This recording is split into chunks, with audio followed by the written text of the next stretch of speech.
berdoa terlebih dahulu. Kaliannya siapa? Aura. Oke, silakan Aura pimpin doa. Mulai pelajaran, alangkah baiknya kita berdoa sesuai kepercayaan masing-masing dalam agama.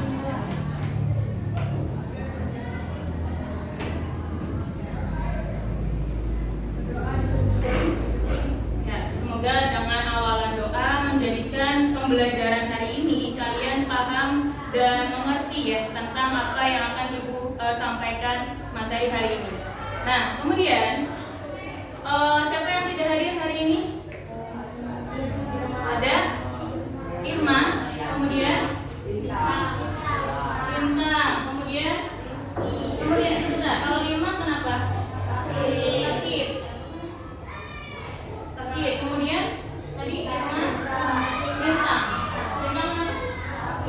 Sakit juga. Oke. Kemudian ada lagi selain Irma dan Inta? Rizky dan Hafiz, saya Beka. Berarti ada orang yang tidak hadir. Oke, semoga untuk teman kalian yang sakit, semoga segera diberikan kesehatan supaya bisa kembali lagi ke sekolah untuk belajar ya.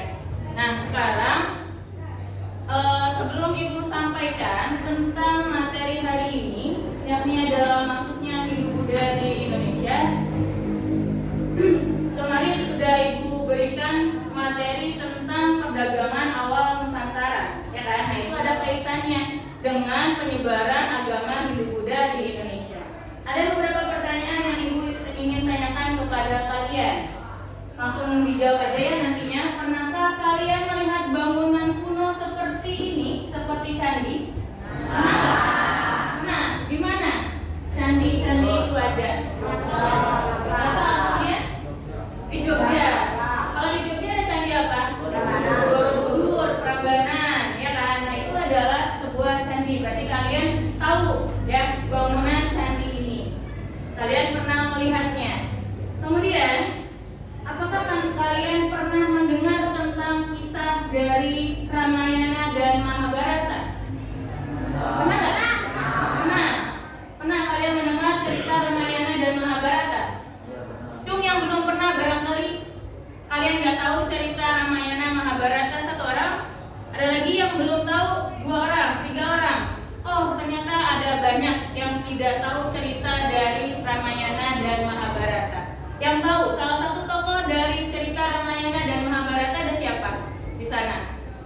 Menceritakan tentang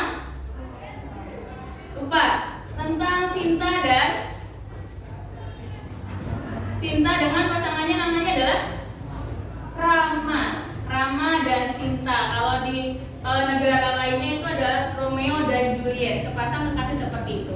Nah, di sini kalau cerita Ramayana dan Mahabharata biasanya kita tontonnya itu dengan sebuah penampilan wayang, ya kan? Wayang kulit, betul nggak? Nah, itu untuk cerita Ramayana dan Mahabharata. Mungkin juga kalian melihat di televisi ya ada film Mahabharata, betul nggak? Nah, berarti kalian sudah tahu tentang cerita ini. Kemudian dari 2 pertanyaan tadi, cerita Ramayana dan Mahabharata, kemudian ada bangunan candi. 2 tadi berasal dari mana kalau kata kalian? Dari mana? Dari negara mana Ramayana, Mahabharata, dan bangunan-bangunan candi itu berasal? Dari India, betul. Jadi Mahabharata, Ramayana itu adalah cerita dari India, dan bangunan candi pun itu berasal dari pengaruh India. Nah, kemudian ada pertanyaan lagi. Dari mana sih datangnya agama Hindu Buddha yang kemudian menyebar di Indonesia? Dari mana? Dari mana? Teman-teman coba. Dari mana Hindu Buddha masuk di Indonesia? Yakni pedagang-pedagang India. Oke, terus ada lagi barangkali? Prajurit perang. Oke. Ada yang ingin menambahkan barangkali? Semua dari pedagang-pedagang dan kesatria itu berasal dari mana nih? India. Oke. Jadi agama Hindu dan Buddha yang berkembang di Indonesia asal muasalnya itu dari negara India. Nah, kemudian terakhir, pertanyaan terakhirnya adalah apakah agama Hindu-Buddha ini dibawa oleh raja, pedagang, ataukah orang-orang tertentu menurut kalian? Ada yang mau coba menjawab? Apakah agama yang tadi disampaikan bahwa dari India, yang adalah Hindu-Buddha ini dibawa oleh siapa? Apakah para pedagang, apakah raja, atau orang-orang tertentu? Coba acungkan tangan yang mengatakan pedagang, coba. Ugi, menurut kamu dari siapa pembawanya adalah pedagang? Ada yang lain barangkali selain dari disampaikan oleh para pedagang? Agama Hindu-Buddha disampaikan oleh siapa selain pedagang? Apakah semua dari kelas 8C mengatakan bahwa agama Hindu-Buddha itu dibawa oleh para pedagang-pedagang India? Tidak. Yang lainnya dari mana asalnya? Dari mana nih? Brahmana. Brahmana itu siapa? Golongan pendeta. Iya, betul. Nah, itu jadi di sini ternyata bahwa agama Hindu-Buddha bukan hanya dibawa oleh para pedagang-pedagang, tetapi juga dibawa oleh Brahmana tadi kata Anin, ya kan? Apakah dibawa oleh seorang raja atau kesatria juga? Iya, oke, kita buktikan ya dari teori masuknya Hindu-Buddha yang nanti akan kita pelajari selanjutnya. Sebelum Ibu sampaikan lebih mendalam tentang materi masuknya Hindu-Buddha ke Indonesia, kalian harus tahu dulu tujuan pembelajaran kita hari ini itu untuk apa? Tujuan pembelajarannya adalah untuk kalian supaya bisa untuk menganalisis berbagai teori tentang masuknya Hindu dan Buddha beserta dengan bukti pendukungnya secara tepat. Jadi selain kalian bisa menganalisis bagaimana tentang masuknya Hindu-Buddha di Indonesia, kalian juga mampu untuk menganalisis bukti dari pendukung teori tersebut. Itu tujuan pembelajaran kita. Oke? Nah, supaya kalian lebih semangat lagi ya untuk belajar, kita lakukan speaking terlebih dahulu. Kalian silakan berdiri semuanya. Oke, pulpen, buku dan segala macamnya ditaruh dulu di dalam di atas meja kalian. Kita bergerak ya supaya kalian fokus, supaya kalian semangat. Kalian ikuti apa yang ada di dalam video ini ya. Kalau misalnya di dalam videonya adalah pukul-pukul, kalian ikuti tangannya. Kalau misalnya hanya tangan kanan, berarti kalian menggunakan tangan kanan. Kalau keduanya, kalian gunakan keduanya. Paham? Oke, kita coba lihat speakingnya dulu ya.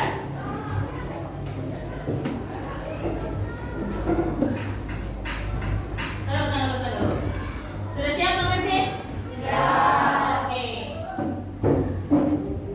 Ikuti semua gerakan yang ada di dalam video tersebut. Oke? Kita mulai 1, 2, dan 3.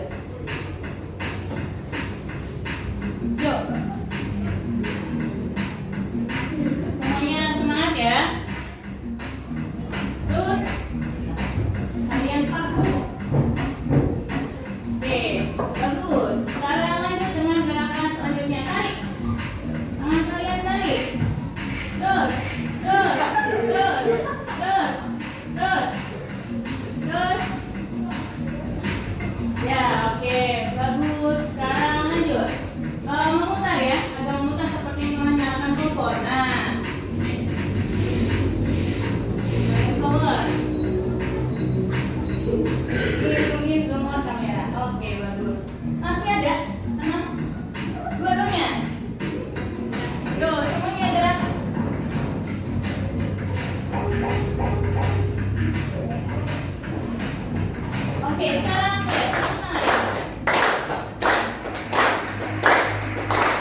Oke, bagus. Sekarang lompat. Lompat. Ayo lompat.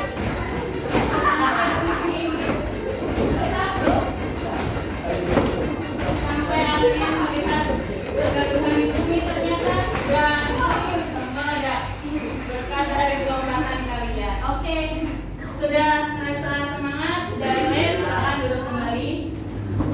Oke, tujuan tadi adalah supaya kalian fokus dengan materi yang akan ibu sampaikan hari ini. Sudah berolahraga, sudah sehat nih badan kalian? Ya. Oke, kita lanjut ya materi hari ini. Masuknya Hindu Buddha ke Indonesia. Kemarin sudah kita bahas bahwa faktor utamanya awalnya itu kenapa Hindu Buddha masuk ke Indonesia adalah dari kegiatan perdagangan di awal Masehi yang dilakukan oleh dua negara, yakni adalah India dengan China. Dua negara ini yang melakukan kegiatan perdagangan yang kemudian akan memberikan pengaruh kepada Indonesia, yakni dari segi salah satunya adalah agamanya, masuknya Hindu Buddha ke Indonesia. Nah, kemarin sudah ibu bahas ya bahwa perdagangan antara India dengan China ini awalnya itu mereka menggunakan jalur darat atau kita kenal dengan sebutan jalur apa? Sutra, betul. Jalur sutra adalah jalur darat yang mereka tempuh dari India dengan sampai ke China. Kebalik dari China sampai ke India. Nah, jalur ini membentang sangat jauh dari China, kemudian melewati Asia Tengah sampai ke Eropa jalurnya itu. Karena di awal Masehi ternyata jalur darat ini tidak aman, ya. Akhirnya mereka merubah rute perdagangannya atau rute perjalanannya itu dengan melewati jalur laut. Jalur laut yang mereka tempuh yang paling efektifnya antara India dengan China adalah melewati Selat Malaka. Nah, dengan adanya perubahan rute jalur perdagangan yang kedua negara itu lakukan, ternyata memberikan dampak positif kepada negara Indonesia. Ternyata negara Indonesia pun menjalin kerjasama dalam perdagangan dari kedua negara itu sehingga ada kontak dagang antara Indonesia dengan China dan antara Indonesia dengan India yang nantinya itu akan memberikan proses masuknya Hindu Buddha ke Indonesia. Itu awalnya. Nah, di sini belum dipastikan secara tepat atau secara pasti bahwa masuknya Hindu Buddha ke Indonesia itu dibawa oleh siapa sih? Kapan? Tapi kita bisa lihat dari beberapa teori yang disampaikan oleh para sejarawan. Nah, untuk teori masuknya Hindu Buddha ke Indonesia, ada berapa teori di sini? 4. 1, Waisya 2, Kesatria 3, Brahmana 4, Bali. Nah, itu adalah teori yang menyampaikan tentang masuknya Hindu Buddha ke Indonesia. Oke, kita bahas satu persatu terlebih dahulu. Ada yang pertama adalah teori Waisya. Teori Waisya ini disampaikan oleh N.J. Fromm. Ya, dia yang menyampaikan tentang teori Waisya. Bagaimana pendapat menurut N.J. Fromm? Dia menyampaikan bahwa masuknya agama Hindu dan Buddha ke Indonesia itu dibawa oleh para pedagang-pedagang India. Jadi Waisya itu adalah golongan pedagang yang menyampaikan ajaran Hindu Buddha ke Indonesia. Menurut teori ini adalah para pedagang. Para pedagang-pedagang India, mereka karena melewati jalur laut ya, mereka itu harus melihat atau menunggu perubahan arah anginnya. Ketika mereka ingin melanjutkan, ketika mereka melihat bahwa arah anginnya itu tidak baik, mereka transit dulu ke wilayah Indonesia. Nah, dari kegiatan transitnya ini atau mereka berhenti di wilayah Indonesia, mereka bukan hanya transit, mereka bukan hanya diam, tetapi di sini mereka membuka untuk kegiatan misalnya kayak perkawinan. Nah, dari kegiatan perkawinan inilah yang nantinya akan mengakibatkan masuknya Hindu Buddha ke Indonesia. Itu menurut teori Waisya. Jadi ulangi bahwa N.J. Fromm menyatakan bahwa masuknya Hindu Buddha ke Indonesia itu dibawa oleh para pedagang India, yang mana para pedagang ini menunggu perubahan arah angin ya, mereka transit dulu di wilayah Indonesia. Setelah mereka transit, mereka itu melakukan perkawinan dengan wanita-wanita pribumi. Nah, ketika mereka melakukan perkawinan dengan wanita-wanita pribumi sambil menyebarkan agama Hindu-Buddha ke masyarakat Indonesia yang Melayu. Itu menurut N.G. Prom. Kemudian yang kedua, menurut teori kesatria. Kalau menurut teori kesatria, ada 3 orang yang mengusahakan bahwa masuknya Hindu-Buddha ini dibawa oleh para golongan kesatria atau prajurit. Yang pertama yang mengatakan adalah, ini agak kecil ya gambarnya. Yang mengatakan yang pertama itu adalah C.C. Berg. Dia mengatakan bahwa masuknya Hindu-Buddha ini dibawa oleh golongan kesatria atau para prajurit perang. Nah, prajurit perang ini ya, mereka terlibat konflik untuk menguasai wilayah di Indonesia. Dan mereka membantu salah satu suku, kepala suku yang terlibat konflik tadi. Nah, karena mereka membantu salah satu kepala sukunya, kemudian ternyata kalau misalnya kepala suku yang mereka bantu dan menang, itu akan diberikan sebuah hadiah. Hadiahnya adalah para prajurit ini dinikahkan dengan putri dari kepala suku itu. Nah, dari kegiatan perkawinan inilah masuknya Hindu-Buddha ke Indonesia. Itu menurut C.C. Berg. Jadi yang menyampaikan Hindu-Buddha ke Indonesia itu adalah golongan prajurit. Golongan prajurit yang mana mereka terlibat konflik dalam memperebutkan kekuasaan di Indonesia. Kemudian prajurit-prajurit ini ternyata membantu salah satu kepala suku yang berkonflik tadi. Ketika mereka membantu salah satu kepala sukunya dan ternyata menang, diberikan sebuah hadiah imbalannya, yakni dengan cara dinikahkan dengan putri dari kepala suku tersebut. Itu menurut C.C. Berg. Paham? Paham. Oke. Kedua, teori yang kedua masih dengan teori kesatria, itu disampaikan oleh Mukherjee. Hampir sama pendapatnya dengan C.C. Berg, bahwa Mukherjee ini menyampaikan bahwa Hindu-Buddha masuk ke Indonesia itu dibawa oleh golongan prajurit perang. Nah, prajurit perangnya ini mereka membangun sebuah koloni. Koloni itu adalah daerah yang nanti akan dijadikan sebagai istilahnya daerah jajahan. Nah, itu adalah koloni. Koloni-koloni inilah yang nantinya akan membentuk kerajaan. Itu menurut Mukherjee. Jadi sekali lagi, kalau pendapat menurut Mukherjee itu hampir sama dengan C.C. Berg. Dia menyatakan bahwa Hindu-Buddha masuk ke Indonesia itu dibawa oleh golongan prajurit perang. Yang mana prajurit perangnya ini membentuk koloni-koloni yang nantinya akan berkembang menjadi kerajaan-kerajaan. Oke? Yang terakhir, menurut J.L. Moyes tulisannya. Nah, kalau menurut dia, J.L. Moyes ini menyatakan bahwa agama Hindu-Buddha dibawa oleh para golongan kesatria atau prajurit, yang mana dia menghubungkan peristiwa yang ada di Indonesia dengan proses terbentuknya kerajaan-kerajaan Hindu-Buddha di abad ke-5 dengan keadaan di India pada waktu yang sama. Ternyata di abad ke-5 di India ada salah satu keluarga kerajaan yang melarikan diri ke Indonesia karena pada waktu itu kerajaannya mengalami kehancuran. Nah, di mana prajurit tadi yang melarikan diri ke Indonesia itu ternyata yang nantinya itu akan membentuk kerajaan-kerajaan di Indonesia. Itu menurut J.L. Moyes. Jadi kalau J.L. Moyes dia menyatakan bahwa agama Hindu-Buddha di Indonesia itu dibawa oleh prajurit. Di sini dia menghubungkan dari proses terbentuknya kerajaan-kerajaan Hindu-Buddha di Indonesia pada abad ke-5 dengan peristiwa yang ada di India di waktu yang sama. Ternyata di abad ke-5 ini di India ada salah satu dari keluarga kerajaan yang melarikan diri ke Indonesia. Karena apa? Karena waktu itu kerajaannya mengalami kehancuran. Akhirnya dia melarikan diri ke Indonesia. Dan ternyata mereka itulah yang nantinya akan membentuk kerajaan-kerajaan di Indonesia.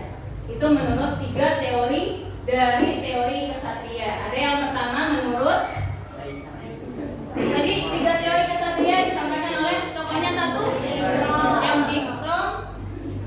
M.G. Crom itu dari teori Waisya. Yang ditanyakan tadi 3 teori yang disampaikan menurut 3 orang ini kan menurut kesatria. Jadi satu adalah Weber, 2 mungkin di 3 D.L. Myers. Itu menurut teori kesatria. Satu lagi 2 lagi yang ketiga ada teori Brahmana. Nah, kalau teori Brahmana itu disampaikan oleh J.C. Van Leer. Dia yang menyampaikan masuknya Hindu-Buddha berdasarkan teori Brahmana. Brahmana itu kalau di dalam kasta ajaran Hindu dan Buddha adalah golongan pendeta yang mana memiliki kasta tertinggi dibandingkan dengan yang lainnya. Nah, menurut J.C. Van Leer, dia mengatakan bahwa agama Hindu-Buddha masuk ke Indonesia itu dibawa oleh golongan Brahmana atau golongan pendeta. Buktinya apa? Buktinya adalah bisa kita lihat dari peninggalan-peninggalan kerajaan yang bercorak Hindu-Buddha. Salah satunya dari prasastinya. Tahu prasasti? Apa itu prasasti? Peninggalan yang berupa apa? Yang kayak gimana? Bentuknya kayak gimana? Bangunan. Prasasti, candi. Kalau candi beda sendiri. Antara prasasti dengan candi itu berbeda. Kalau candi itu adalah peninggalan berupa bangunan, ya kan? Nah, kalau prasasti peninggalan batu, betul. Yang dimana di atas batunya itu bertuliskan sebuah huruf kan? Ada hurufnya. Nah, tetapi di sini hurufnya itu bukan huruf yang kita kenal sekarang. Hurufnya adalah huruf Pallava dan bahasanya adalah bahasa Sanskerta. Yang mana huruf tersebut hanya dipahami oleh kaum Brahmana, tidak dipahami oleh kaum yang lain, ya. Jadi bahasa Sanskerta dan huruf Pallava itu hanya dipahami oleh golongan Brahmana saja. Nah, itulah yang menjadi bukti pendukung dari teori Brahmana menurut J.C. Van Leer. Terakhir, ada teori arus balik. Kalau teori arus balik yang disampaikan oleh F.D. Kabos, ya, ini nih pendukung teorinya, dia mengatakan bahwa Hindu-Buddha masuk ke Indonesia itu bukan dibawa oleh orang lain, tetapi dibawa oleh orang Indonesia sendiri. Yang mana orang Indonesia yang mau belajar tentang ajaran-ajaran Hindu-Buddha, mereka pergi ke India untuk memperdalam bagaimana ajaran-ajaran Hindu-Buddha di sana. Setelah mereka mempelajari ajaran Hindu-Buddha, kemudian mereka sudah paham nih tentang ajarannya, mereka kembali lagi ke Indonesia. Untuk apa? Untuk menyebarkan agama Hindu-Buddha kepada rakyat Indonesia yang lain. Itu menurut F.D. Kabos. Ya, jadi sekali lagi, kalau menurut F.D. Kabos, dia menyatakan bahwa masuknya Hindu-Buddha ini dibawa oleh siapa? Oleh orang Indonesia sendiri. Yang mana mereka yang mau tertarik dengan ajaran Hindu-Buddha, mereka pergi ke India. Mereka memperdalam ajaran-ajaran Hindu-Buddha di sana. Setelah mereka paham, setelah mereka pinter ya tentang ajaran Hindu-Buddha, mereka kembali lagi ke Indonesia untuk mengajarkan agama Hindu-Buddha ini ke masyarakat Indonesia yang lainnya. Oke, paham? 4 teori ini terlihat perbedaannya ya antara Waisya, Kesatria, Brahmana dengan arus balik. Oke? Nah, itu tentang masuknya agama Hindu dari 4 teori tadi. Ya, ada Waisya, Kesatria, Brahmana, dan arus balik. Kalau agama Buddha ternyata masuk ke Indonesia itu lebih lama jika dibandingkan dengan agama Hindu. Yang mana kalau agama Hindu itu diperkirakan di abad ke-5 dengan kita melihat proses terbentuknya kerajaan-kerajaan Hindu-Buddha di sana. Tapi pada penyebaran agama Buddha itu dimulai sejak abad ke-11.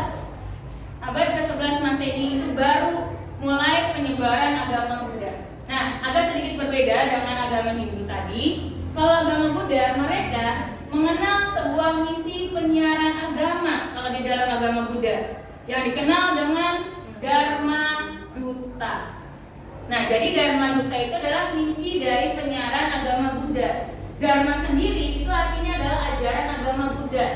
Dutanya itu adalah orang yang menyebarkan agama Buddha. Jadi misi dalam penyiaran agama Buddha disebut dengan Dharma Duta. Buktinya apa bahwa agama Buddha itu masuk ke Indonesia? Buktinya itu adalah ditemukannya beberapa patung-patung Buddha yang kita temukan salah satunya di daerah Jember, Jawa, di Jawa Timur. Jember itu Jawa Timur. Kemudian ada lagi patung Buddha yang kita temukan di Sempaga, Sulawesi Selatan. Dan yang terakhir kita temukan patung Buddha ini di Bukit Siguntang, Sumatera Selatan. Jadi ada 3 daerah yang menemukan patung Buddha yang membuktikan bahwa ajaran agama Hindu Buddha itu sudah masuk ke Indonesia, gitu loh. Tapi di sini belum dipastikan secara tepat bahwa siapa sih yang membawa patung-patung Buddha itu sampai ke Indonesia, gitu loh. Kita hanya mengenal bahwa ajaran agama Buddha itu mereka memiliki sebuah misi, yakni adalah Dharma Duta tadi, bahwa ada salah satu yang menyebarkan agama Buddha di Indonesia dengan ditemukannya patung-patung Buddha ini. Oke, paham? Untuk masuknya Buddha? Oke. Nah, setelah masuknya agama Hindu dan Buddha, tentunya sistem pemerintahan kita berganti dari yang tadinya dipimpin oleh kepala suku ya, setelah praksara, ya kan? Nah, setelah dipimpin oleh kepala suku, kemudian Hindu Buddha masuk, berarti pemimpin Indonesia itu dipimpin oleh siapa pada waktu itu? Raja, betul. Dengan sistem pemerintahannya adalah berbentuk kerajaan. Jadi ada beberapa kerajaan-kerajaan yang berdiri pada waktu itu. Salah satunya Kerajaan Kutai, Tarumanegara, kemudian Sriwijaya, kemudian Majapahit, kemudian Mataram Kuno, kemudian Kediri, Medang, Kamulan, dan Singosari. Itu kerajaan-kerajaan yang bercorak Hindu dan Buddha yang ada di Indonesia. Ada pertanyaan dulu sampai sini? Ada pertanyaan? Tidak ada? Benar, ada. Benar, tidak ada? Kalian secara berkelompok dengan kelompok yang sudah dibentuk kemarin berdasarkan dari hasil pretest kalian ya, ada 5 kelompok. Nanti kalian mencari kepingan teori ya, karena kita hari ini menjelaskan tentang masuknya Hindu Buddha yang disampaikan oleh beberapa teori. Nanti kalian secara berkelompok harus mencari kepingan-kepingan teori di dalam sebuah amplop. Oke, jadi misi petualangannya itu adalah kalian per kelompok mencari amplop yang ada tulisan IPS ya. Barangkali nanti di luar ada amplop yang lain tanpa tulisan IPS, itu bukan amplop yang sudah ibu buat. Jadi cari amplop yang bentuknya seperti ini kemudian bertuliskan IPS. Nah, di sini nanti ibu akan berikan lembar kerja peserta didik atau LKPD-nya dari setiap kelompok. Ada 2 tugas yang akan kalian kerjakan. Tugas pertama itu adalah kalian kan keluar ya untuk mencari kepingan teori yang sudah ada di dalam sebuah amplop.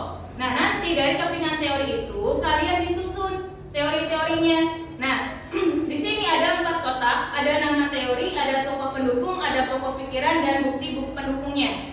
Dari amplop itu silahkan kalian kelompokkan mana yang termasuk ke dalam teori Waisya, mana yang termasuk ke dalam teori Brahmana, dan seterusnya. Setelah kalian dikelompokkan, udah beres nih pengelompokan ini Waisya, ini Sudra, ini harus balik dan lain sebagainya. Kalian tuliskan di sini ya, di lembar kerja peserta didiknya atau di LKPD-nya. Kalau tidak muat, boleh di sebelahnya. Nah, aktivitas keduanya setelah kalian menyusun, kalian menjawab soal. Ada 3 soal di sini ya. Silakan kalian jawab, kalian dengan berdiskusi dengan teman kelompok kalian. Biar efektif, biar dua-duanya terjawab ya. Karena waktunya kan agak singkat ya, 20 menit untuk kalian diskusi dan 10 menit untuk presentasi. Ini boleh dibuka terlebih dahulu. Si kertasnya ini dibuka dulu boleh. Tapi jangan lupa untuk diberi nama kelompoknya. Ya, anggota kelompoknya dituliskan. Dituliskan yang hadir saja hari ini. Yang tidak hadir itu tidak beda. Tapi untuk yang dispensasi tadi karena AMBK boleh dituliskan karena dia dispensasi ya. Itu. Nah, kemudian Bu, saya nyari kepingan teorinya di mana? Kalian nyari kepingan teori sudah Ibu berikan petanya. Ya, di sini judul petanya adalah teori adventure, petualangan teori. Jadi ada 5 spot yang harus kalian lihat, yang harus kalian singgahi, bahwa dari 5 spot ini hanya ada 1 amplop di dalamnya. Misal, Junita ini gambar apa? Masjid, oke. Semua orang pasti tahu kalau ini adalah gambar masjid. Di bawahnya itu ada keterangannya bahwa itu adalah bangunan apa. Di sini di bawahnya ada keterangan apa nih? Tempat ibadah. Sengaja Ibu tidak langsung menuliskan masjid, ya, karena kalau menuliskan masjid itu udah tahu ya, walaupun gambarnya sudah menunjukkan masjid. Tetapi di sini kalian juga harus menjawab teka-teki yang Ibu berikan lewat keterangannya. Jadi nggak langsung misalnya ini masjid, ini apa gitu, enggak. Teka-tekinya ada 2 kata dari teka-teki yang menggambarkan si spot ini. Kalau kalian misalnya kelompok 1 pergi ke spot pertama, yakni di masjid, di sekeliling masjid ya, tidak di dalam masjid. Sekali lagi, tidak di dalam masjid. Semua ruangan ini atau semua spot ini tidak ada di dalamnya. Jadi di sekitaran bangunan itu nggak masuk, oke? Kalau misalnya di masjid kalian tidak menemukan amplopnya, berarti barangkali amplop itu sudah ditemukan oleh kelompok lain. Makanya kalian harus cari ke spot selanjutnya. Jangan ngumpulk-ngumpulk di sini aja, karena nanti waktu kalian habis. Oke? Jadi kalau kalian nggak nemu di sini, kalian cari ke spot kedua, 3, dan selanjutnya sampai kalian menemukan amplop yang bertuliskan IPS. Setelah kelompok berhasil menemukan amplop IPS, kalian kembali lagi ke kelas untuk menyusun kepingan-kepingan teorinya dengan kelompok. Nanti akan Ibu bagikan LKPD-nya. Paham? Ada pertanyaan? Tidak ada? Benar? Paham semua yang Ibu berikan penjelasannya tadi? Oke. Ketua kelompok kasihkan tangan kemarin. 1, 2, 3, 4. Satunya siapa? Ketua kelompoknya. Oh iya, Hafiznya MBK. Kamu satu kelompok dengan Hafiz? Ya udah, kamu aja sebagai ketua kelompok untuk sementara ya. Untuk kelompok Hafiz diketuai oleh Fadli, ya. Fadli, maaf, ya Fadli. Nah, di sini dalam mencari kepingan teori yang bentuknya amplop, di situ kalian harus bareng-bareng dengan anggota kelompok kalian. Tidak boleh mencari ya. Dalam artian kalau mencari itu kamu bagian sana ya spot pertama, kamu nanti spot kedua, jangan. Kalian bareng-bareng, semua duduk ke spot yang pertama misalnya. Kalau nggak ada spot kedua, lanjut semuanya. Emang duduk bareng-bareng, ya. Kemudian, ya. Nah, betul. Hanya 1 amplop yang kalian ambil. Jangan 2-2 atau 3-3. Pokoknya 1 kelompok 1 amplop saja. Oke? Paham? Oke. Kita mulai. 3, 2, 1. Silakan mulai.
Setiap amplop ada 16 kertas.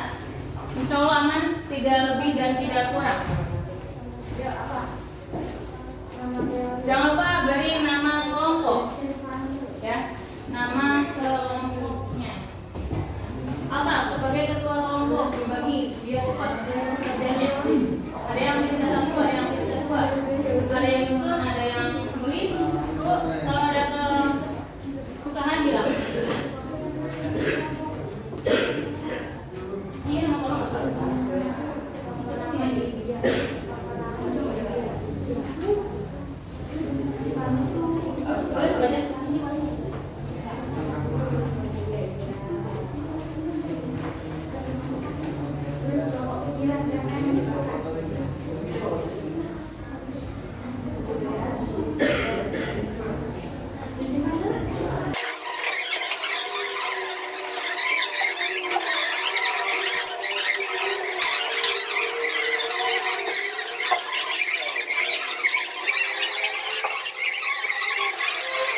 Silakan siapa yang mau memulai presentasi terlebih dahulu. Oke, kelompok Kelompok 4 ingin mempresentasikan tentang masuknya Hindu Buddha ke Indonesia. Teori yang pertama itu teori Brahmana. Teori Brahmana, tokoh pendukungnya adalah J.C. Butler. Yang menyebarkannya adalah para Brahmana atau pendeta. Bukti-bukti pendukung teori Brahmana yaitu penggunaan bahasa Sanskerta dan huruf Pallawa dalam prasasti kuno.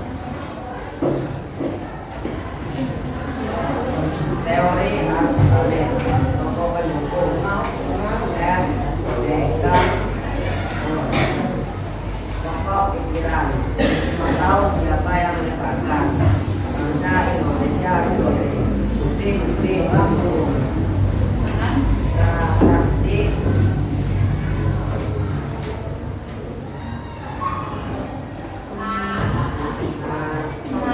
Nalanda yang menceritakan tentang Raja Balaputradewa menunjukkan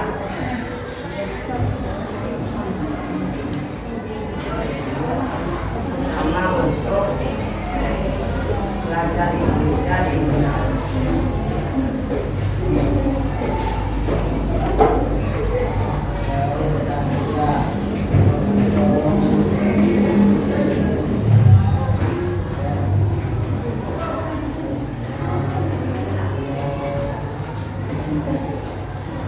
suaranya baik.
Dari keempat teori di atas, manakah teori yang paling logis menurut kelompok kalian? Jelaskan hukum secara diuji.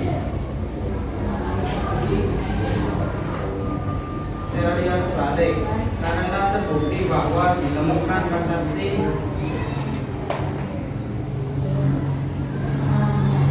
Nalanda yang menceritakan tentang Raja Balaputra Dewa dari Sriwijaya yang mendirikan agama untuk para raja Indonesia dari India.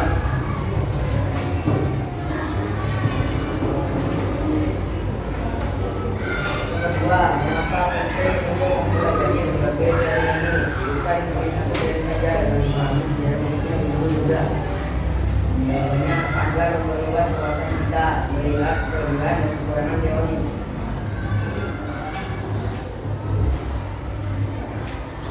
Yang ketiga adalah bagaimana cara masyarakat Indonesia pada masa itu menerima pengaruh dari kebudayaan Hindu Buddha melalui perkawinan antara kaum Hindu Buddha dengan bangsa Indonesia. Baik, segitu saja dari presentasi dari kelompok kami. Kelompok yang lain barangkali mau berpendapat apabila misal ada perbedaan di antara yang sudah disajikan tadi oleh kelompok Adin. Silakan kelompok yang lain barangkali ada perbedaan dari ide dan pikiran kalian. Dipersilakan. Oke, kelompoknya Fadli. Yang bedanya yang mana? Oh, nomor 3. Oke, perbedaannya di nomor 3. Gimana kalau menurut kelompok kamu, Fadli? Menurut kelompok kita itu masyarakat Indonesia menerima secara asimilasi karena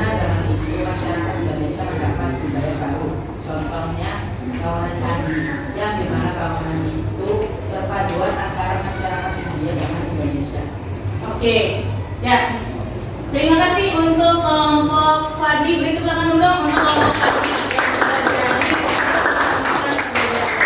Berarti perbedaannya di mana dulu ya Fadli? Kalau di kelompok Ani, maksudnya Hindu Buddha itu karena proses perkawinan. Kalau kelompok Fadli mengatakan bahwa maksudnya Hindu Buddha itu karena asimilasi. Dilihat dari salah satunya adalah bangunan candi yang merupakan perpaduan antara kebudayaan Indonesia dan kebudayaan India. Ada lagi yang berbeda barangkali kelompok lain? Dari nomor 1, 2, 3, dari yang kepingan teorinya semuanya sama? Yang disampaikan oleh kelompok ini semuanya sama kalian? Kelompok Alta? Sama? Kelompoknya Raisya? Dari kepingan teori dulu. Apa yang mereka sampaikan sama atau ada yang beda? Sama. Kelompoknya Anastasia? Sama. Kalau yang aktivitas 2-nya, barangkali ada perbedaan untuk nomor 1, 2, dan 3. Menurut kalian, teori yang paling logis kalau kelompok Ani itu adalah teori arus balik. Sama, arus balik juga. Arus balik? Apa?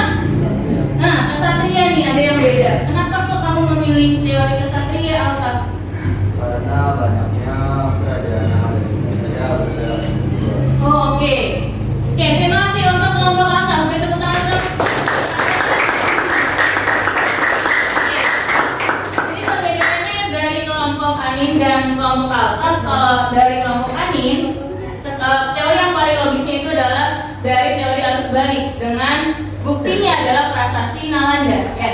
Kalau menurut teori Alta, teori Alta. Menurut kelompok Alta, teori kesatria. Karena apa? Bisa dilihat dari kerajaan-kerajaan yang berkembang, ya kan, yang ada di Indonesia. Ya, itu untuk pendapat teori kelompok dari Alta.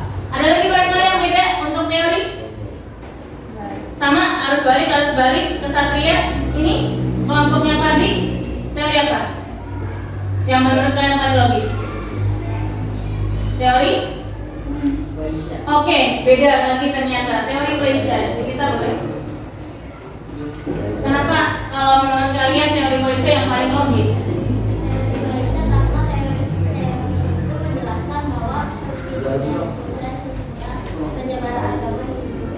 Gimana sekali lagi, Mama?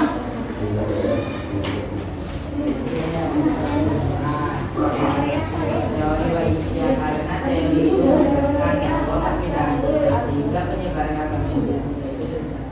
Oh, oke. Dari perubahan rute perdagangannya ternyata sehingga mengakibatkan proses masuknya Hindu Buddha itu terjadi. Beri tepuk tangan lagi dong untuk kelompoknya.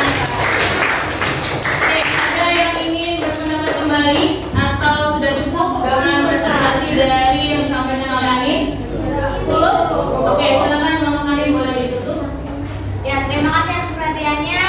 Mohon maaf bila ada salah kata. Wabillahi taufiq wal hidayah. Wassalamualaikum warahmatullahi wabarakatuh. Waalaikumsalam. Untuk kelompok kami yang sangat luar biasa dalam menyampaikan pendapat dan hasil dari diskusi kelompoknya.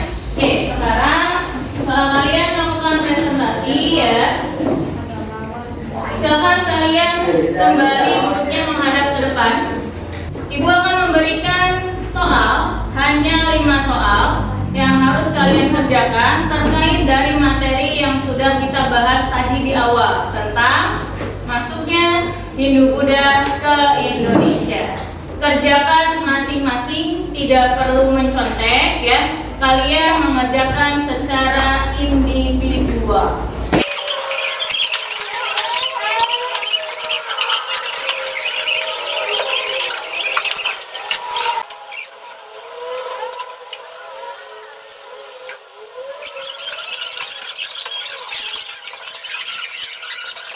Kalian sudah mengerjakan soal yang sudah Ibu berikan, ada 5 soal tadi ya. Kalian kerjakan secara individu.